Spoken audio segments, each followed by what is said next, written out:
खास चर्चा में मिली है सिरोंज के समाज सेवी राम प्रकाश साहू से, जो निस्वार्थ भाव से समाज सेवा कर रहे हैं। वह मुक्ति धामों पर विशेष ध्यान देते हुए उनको सुंदर व आकर्षक बना रहे हैं।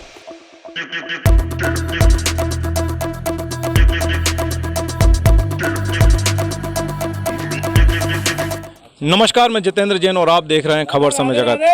आज हम आपको ऐसे व्यक्तित्व से मिलाने जा रहे हैं, या कहें कि ऐसे समाज सेवी से मिलाने जा रहे हैं जो निस्वार्थ भाव से समाज सेवा करते हैं।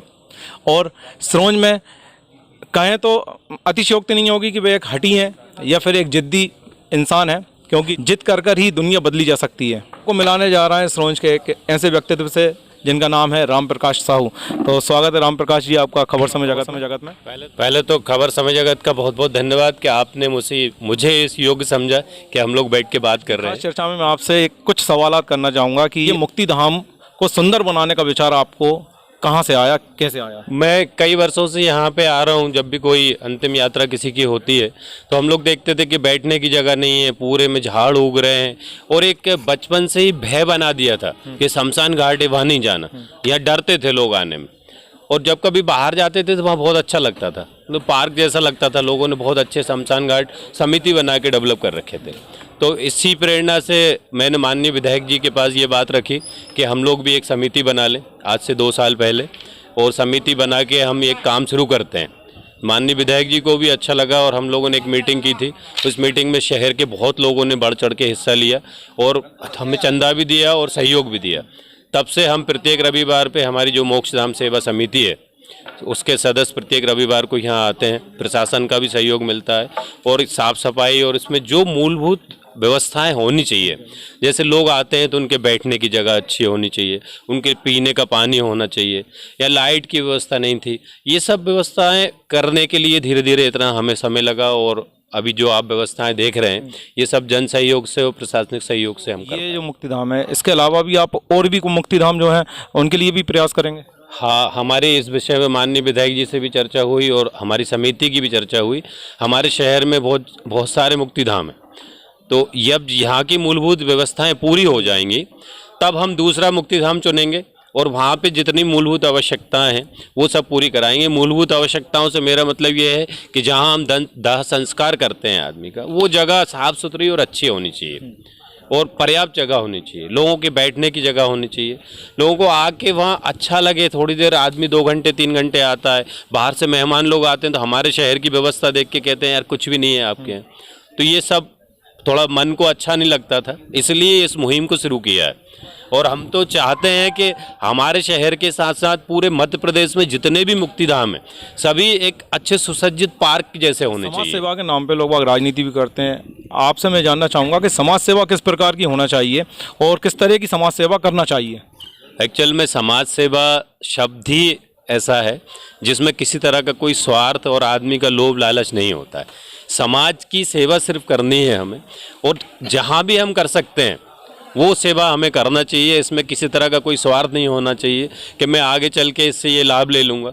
और समाज सेवा करना भी एक बहुत बड़ा काम है, और मेरा सौभाग्य है कि आप सबके सहयोग से ये मैं कर पा रहा हूँ। आपने काम किया है, इतना सुंदर इसको डेवलप किया है इस मुक्ति धाम को, तो अंदर से कैसा फील होता है ये सब देखने के बाद?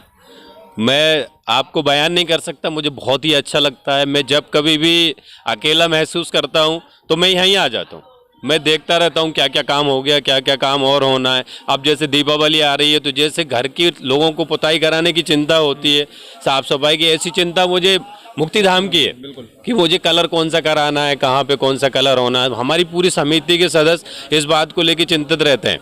और शहर में जितने मुक्ति धाम है इस बार सोच रहे हैं दीपावली पे सारे मुक्ति धामों पे रंग रोगन कराया जाए, सभी जगह लाइट लगवाई जाए। वो भी एक जगह है, लोग आते हैं, अच्छा लगना चाहिए। व्यक्ति का अंतिम पड़ाव भी यही है, तो अगर इसको ही अगर सुंदर बना दिया जाए, उसको पार्क के रूप में डेवलप किया जाए, तो लोग वहाँ यहाँ पर आने में, जो आप कह रहे थे अभी थोड़ी देर पहले कि डरते थे, आज वो यहाँ पर आकर कुछ सुकून की सांस ले सकते हैं। भविष्य में आपकी इन मुक्ति धामों को लेकर और क्या प्लानिंग है? मुक्ति धाम जैसे हमारा ये मुक्ति धाम है, इसमें जो जो मूलभूत आवश्यकताएं वो तो हम करते ही जा रहे हैं। साथ में एक जानकारी और आपको देना चाहूँगा कि ये हमारा मुक्ति धाम है, यहाँ पे बच्चों को भी दफनाया जाता है।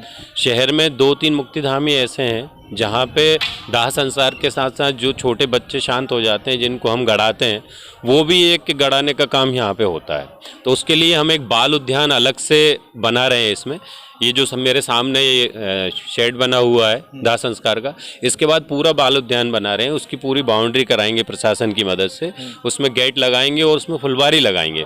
तो बच्चे जितने भी, भगवान न करे किसी के यहाँ कोई ऐसी घटना हो, तो उनको अलग से वहाँ पे दफनाने की व्यवस्था हो। इसके सामने हमारे पास 4-5 बीघा जगह और है नदी के किनारे पे ही, बिल्कुल जस्ट सामने। वहाँ पे एक अच्छा शिवालय बनाने का प्रोग्राम है समिति का। शहर की जनता के सहयोग से हम एक बहुत अच्छा शिव मंदिर वहाँ पे बनाएंगे और वहीं पे प्रशासन की मदद से एक सुलभ कॉम्प्लेक्स बनवाएंगे। और एक हमारे नगर पालिका में धीरज मैना जी हैं, स्वास्थ्य अधिकारी, उन्होंने अपने पिताजी की स्मृति में एक बात आरओ वाटर की प्याऊ बनवाने का बोला है। लगभग 2 लाख रुपये वो उसमें प्याऊ में खर्च करेंगे। लोगों के नहाने की, उठने बैठने की एक अच्छी व्यवस्था यहाँ पर बनाएंगे भविष्य में। आज के लोग हैं वो तो इसमें सहयोग करते ही हैं, बाकी प्रशासन का किस तरह से आप सहयोग लेते हैं? इसके लिए मैं मेरे जैसे मेरे छोटे भाई, बड़े भाई, सबको ये एक संदेश अपनी तरफ से देना चाहूँगा कि सबसे पहले आपको आगे आना पड़ेगा। अगर एक बार आप आगे आ गए, आपके पीछे 2-4 लोग और आ गए, आपका एक ग्रुप बन गया, तो आपके साथ बहुत लोग हो जाते हैं। प्रशासन मजबूर हो जाता है आपकी मदद करने के लिए। आप एकत्रित होकर अपने क्षेत्र के नेता के पास जाएंगे, आप किसी भी क्षेत्र में हो, मध्य प्रदेश में कहीं भी हो, भारत में कहीं भी हो, आप अपने क्षेत्र के नेता के पास जाएं, अपनी समस्याएं बताएं। उसके बाद प्रशासन खुद ब खुद आपके साथ हो जाता है और प्रशासन को पता रहता है कि वो कहाँ तक आपकी मदद कर सकता है। हमारी समिति चाहती है कि इसको मोक्ष धाम कर दिया जाए। आदमी की अंतिम यात्रा होती है, यहीं पे हम उनका दाह संस्कार करके अपने घर चले जाते हैं। उसके बाद फिर हमें उसका कुछ नहीं मिलता अवशेष राख के अलावा। आज विधायक साहब ही यहाँ पर आने वाले हैं कार्यक्रम में, तो आप इसको नामकरण इसका कर ही दीजिए, मुक्तिधाम से मोक्ष धाम करवा दीजिए। मैं तो चाहता हूँ पूरे भारतवर्ष में जहाँ जहाँ मुक्तिधाम शब्द बोला जाता है उसको हटा के मोक्ष धाम बोला जाए। तो कुल मिलाकर मैं अकेला चलाता और कारवां बंदा गया। हमारे साथ मौजूद थे राम प्रकाश जी साहू, जिनसे चर्चा कर काफ़ी अच्छा लगा और मुक्तिधाम सेवा समिति के माध्यम से वे इस मुक्तिधाम को और आगे भी कई मुक्तिधामों को सुंदरता लाने की कोशिश कर रहे हैं। खबर समय जगत के लिए अब्दुल कवी व कैमरामैन गौरव सोनी के साथ जितेंद्र जैन घेतल की report. For latest news, subscribe to our channel and press the bell icon.